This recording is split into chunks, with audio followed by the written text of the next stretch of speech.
ఇడ్లీ దోశ తిని బోర్ కొడుతుందా? ఈరోజు మనం గుంటె పులుపుంగరాలు చేసుకున్నాం. అది దాంట్లోకి ఏమేమి కావాలో చూపిస్తారండి. కరివేపాకు, పచ్చిమిరకాయలు, అల్లం ముక్క చిన్నది, ఒక క్యారెట్, ఒక ఆనియన్ అన్నీ సన్నగా తరుక్కొని పిండిలో వేసేసుకుంటున్నాను. Half spoon salt, half spoon పసుపు, హాఫ్ స్పూన్ జీలకర్ర వేసుకొని పిండిలో బాగా కలిపి పక్కన పెట్టేసుకున్నాను. గుంటె పులుపుంగరాలు మీరు పెనం చూసారు ఎప్పుడన్నా? చూడండి గుంట్లకి ఎంత చక్కగా ఉందో. దీంట్లో బాగా ఆయిల్ హీట్ ఎక్కిపోయింది కదా, పిండి వేసేసుకుంటున్నాను. ఒక 5 నిమిషాలు సిమ్లో పెట్టేసుకుని మూత పెట్టేసుకున్నాను అనుకోండి, చక్కగా ఉడికిపోతాయి అన్నమాట.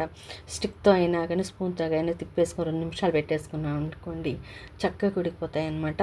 హైలో పెట్టుకుంటే ఏంటంటే పైనంతా మాడిపోతే లోపలంతా పిండి పిండిగా ఉంటుంది. సిమ్లోనే పెట్టుకొని చేసుకుంటే చాలా బాగుంటాయి అన్నమాట. ఎవరైనా మన ఫ్రెండ్స్ మన ఇంటికి వచ్చారు, దోశ పిండి ఇడ్లీ పిండి ఉంది, ఇంట్లో ఏం లేవనుకోండి, ఇలాగా స్నాక్స్ చేసి పెట్టామనుకో హ్యాపీగా తినేస్తారండి.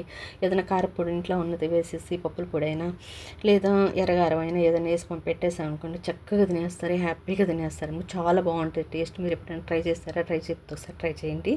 పిల్లలకి ఈవినింగ్ స్నాక్స్ కూడా అండి ఇలా చేసి పెట్టామంటే చాలా ఇష్టంగా తింటాయి. ఒట్టిగా తినేస్తారు పిల్లలు, మళ్ళీ మళ్ళీ కావాలని అడుగుతారు. ఈ వీడియో నచ్చితే లైక్ చేసి సబ్స్క్రైబ్ చేయండి. ఓకేనా? బాయ్.